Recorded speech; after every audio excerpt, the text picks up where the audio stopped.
Christmas night. My phone buzzes. My wife's text reads, "Having so much fun with Kenneth tonight."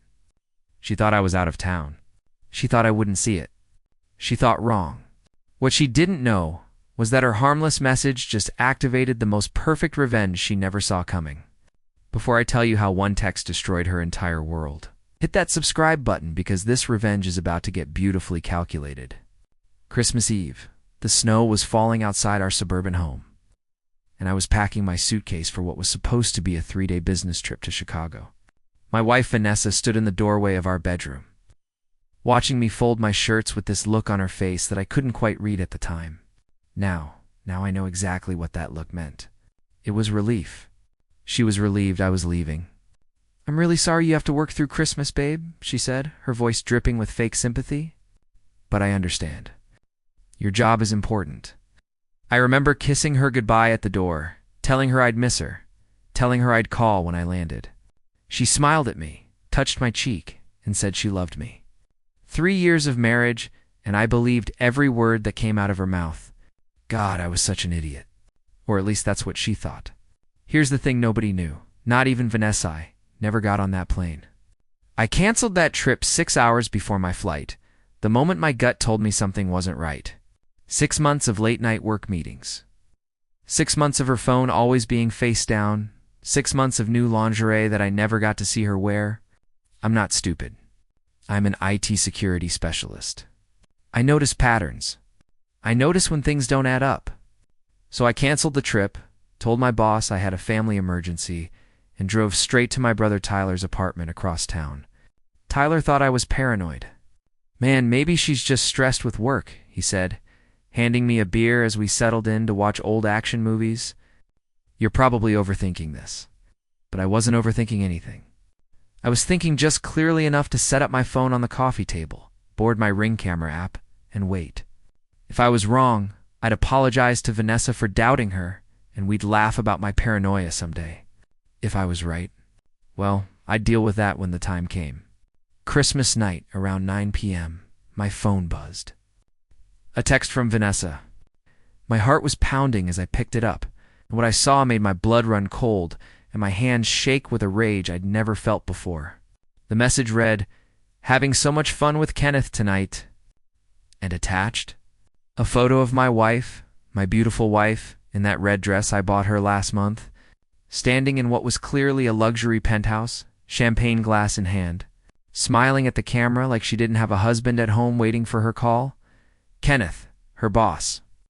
The CEO she'd mentioned 100 times in passing, always with this weird energy I couldn't place. Kenneth Rothwell.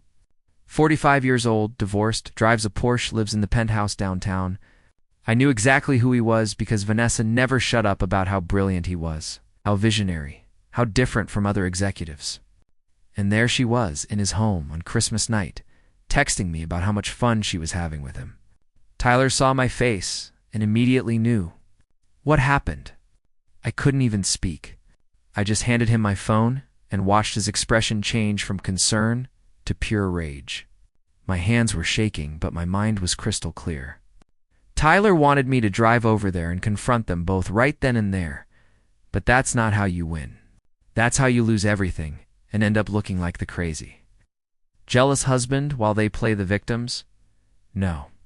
I needed to be smarter than that. I needed to be calculated. So I took a deep breath, and I did something that probably saved my entire future. I texted her back. "Glad you're enjoying yourself. Take all the time you need."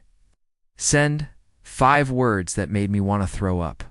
But 5 words that would keep her comfortable, keep her sloppy, keep her thinking I was still the clueless husband she could walk all over. Her reply came back almost immediately. "You're not upset?" She actually sent a laughing emoji. The audacity of this woman was breathtaking. I responded, "Why would I be? Have fun. We'll talk when you're home." 3 dots appeared, then disappeared, then appeared again. Finally, "You're the best husband." I stared at that message for a solid minute. The best husband, the best fool she meant. The best safety net while she lived her double life with her rich boss. But I smiled, because she had no idea what was coming. She thought she was so clever, so untouchable. She had no clue that she'd just handed me everything I needed. I called Sienna, my colleague from work, and honestly one of the smartest people I know when it comes to digital forensics. I need your help with something, I told her, my voice steady despite the storm raging inside me. It's personal, but I need someone I can trust. Sienna didn't ask questions. She just said, "I'll be there in 20 minutes." That's the kind of friend she was. While I waited, I started digging. See, what Vanessa didn't know was that 3 weeks ago, after finding a hotel receipt in her coat pocket that she claimed was from a client dinner, I'd installed security cameras throughout our house. Hidden ones. Legal ones because it's my house too, and I have every right to know what happens under my own roof. I pulled up the footage on my laptop, and Tyler stood behind me as we scrolled through the past 2 months. There it was. December 15th. Vanessa walking into our home at 2 in the afternoon with Kenneth Rothwell. Straight to our bedroom. They stayed for 3 hours. November 28th, same thing. November 10th. October 20th. My wife had brought her lover into our bed at least 7 times that I could count. It's probably more that the cameras didn't catch. I watched them kiss in my kitchen. I watched her laugh at his jokes in my living room. I watched her become a completely different person, someone I didn't even recognize. But the cameras were just the beginning. I logged into our shared cloud account, the one Vanessa thought she'd been so careful to delete messages from. What she didn't realize was that I'm literally a cybersecurity expert. And nothing is ever really deleted if you know where to look. I recovered 8 months of text messages between her and Kenneth.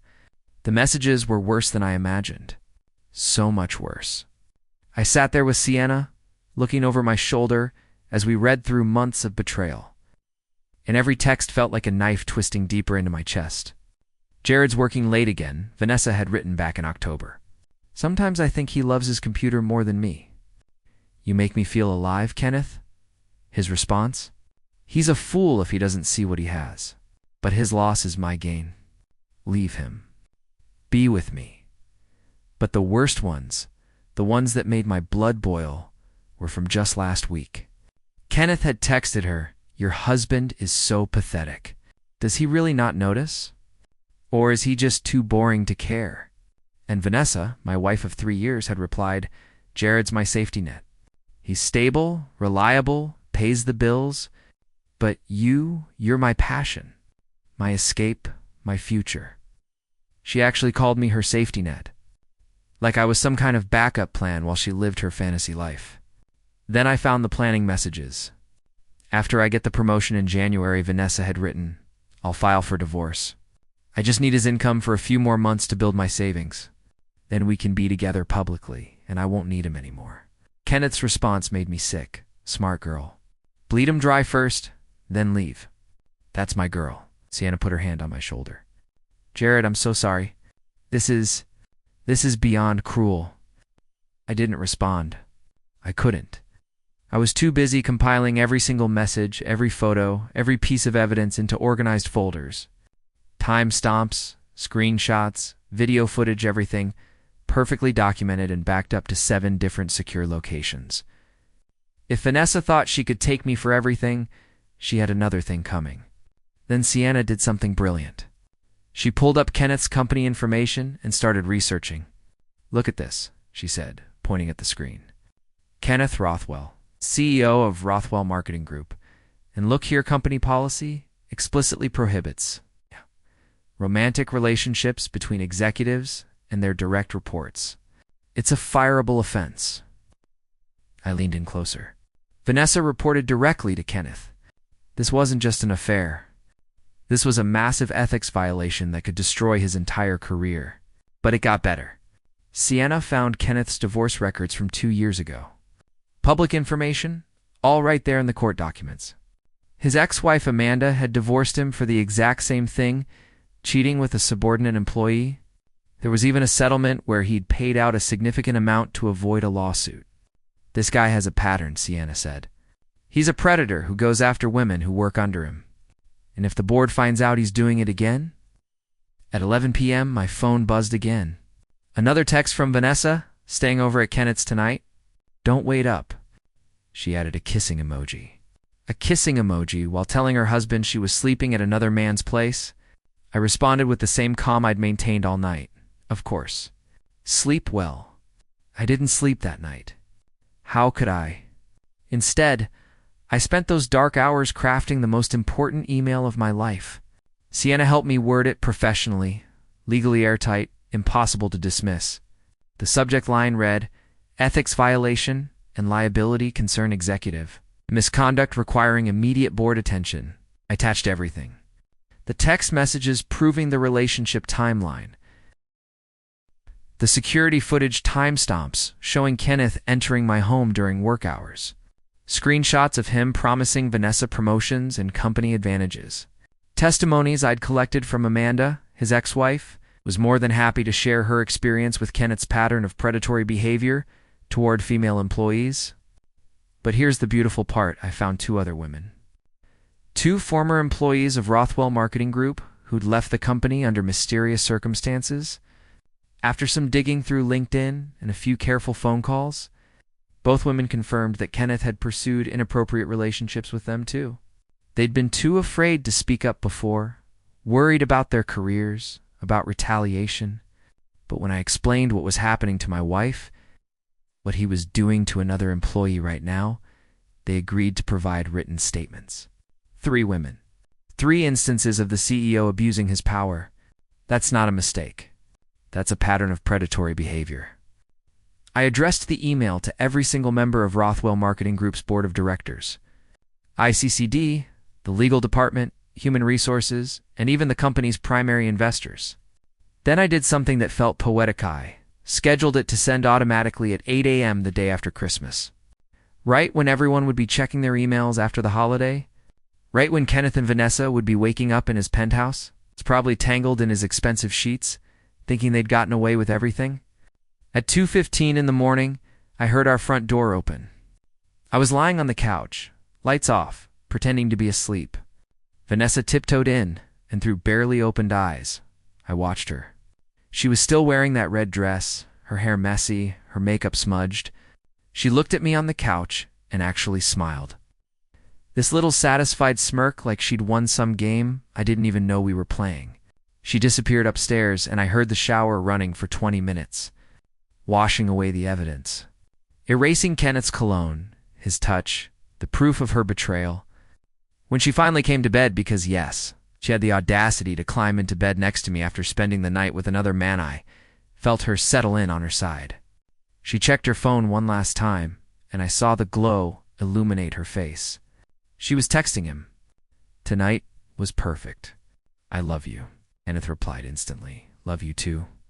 Only a few more weeks, and you're free." Then we do this every night.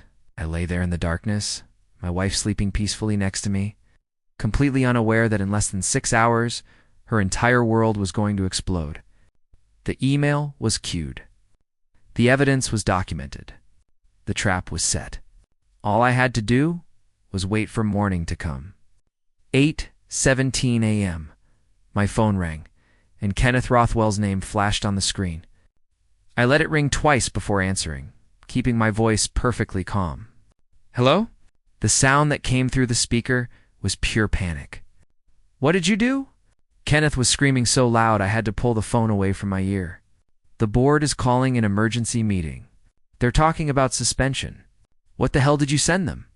I let the silence hang for a moment, savoring it. "I'm sorry, who is this?" I could practically hear his face turning red through the phone. "You know exactly who this is? You sent emails. You sent footage and messages," and he stopped mid-sentence, and I knew the exact moment it hit him. The moment he realized that I'd known everything, that the clueless husband wasn't so clueless after all. "Oh, Kenneth," I said, my voice ice cold.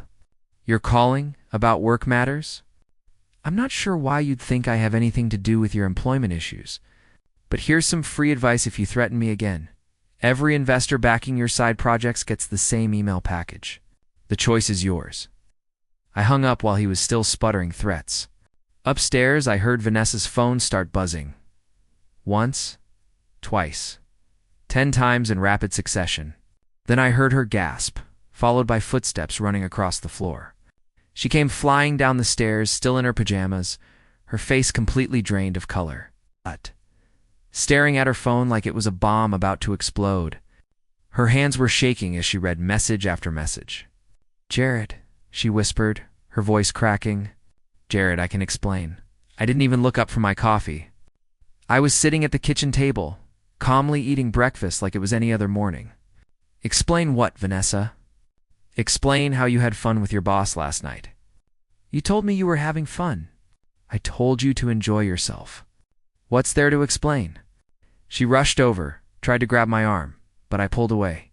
"Kenneth just texted me. He said, you know, he said he's being investigated. He told me not to contact him again." "Jared, please, you have to understand that's when I picked up the tablet I'd placed on the table and pressed play. Our living room TV lit up with security footage. Crystal clear, time-stamped video of Vanessa walking into our house with Kenneth, leading him upstairs, the bedroom door closing. 3 hours passing. Them leaving together, laughing, kissing at the door. I played another clip. And another. 7 different dates. 7 times she'd betrayed me in our own home. Vanessa's face went from pale to gray. She lunged for the tablet, screaming, "Turn it off! Turn it off!" But I held it away from her, my voice deadly calm. "Don't touch anything. Every single video, every text message, every piece of evidence is backed up in 7 different secure locations. Cloud storage, external drives, trusted friends. You can't delete this, Vanessa. It exists forever now." 3 months later, I was standing in my new apartment, looking out at the city skyline with a cup of coffee in my hand. And for the first time in years, I felt like I could breathe. The divorce was finalized 2 weeks ago. Clean break. I kept the house, the car, our savings, everything. State law isn't kind to adulterers, especially when you have mountains of irrefutable evidence.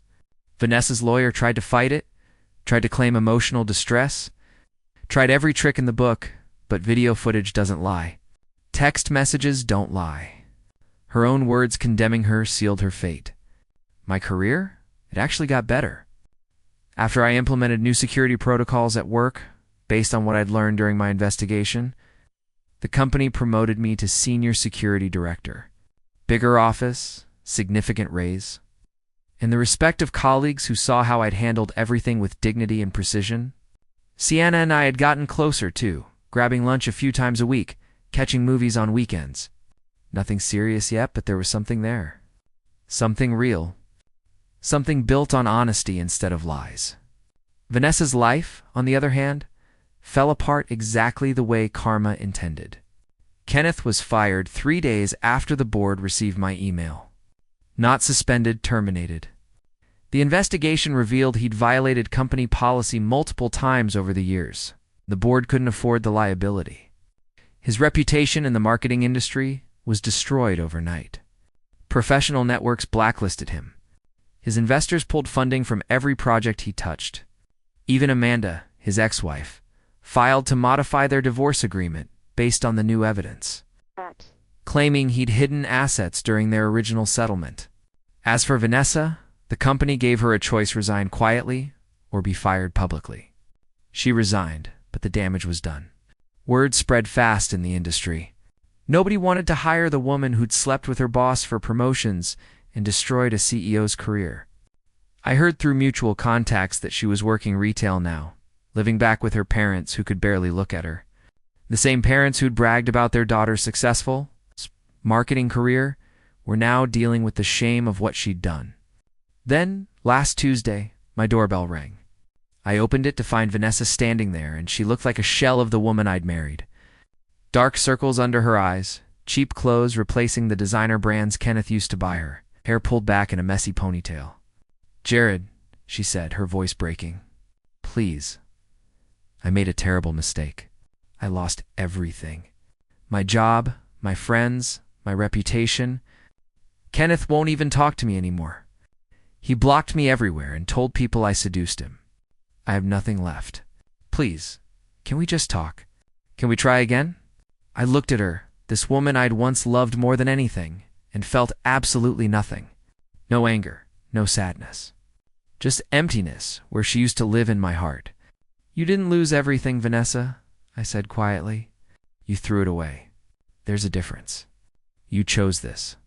Every text message, every lie, every time you brought him into our home, those were choices.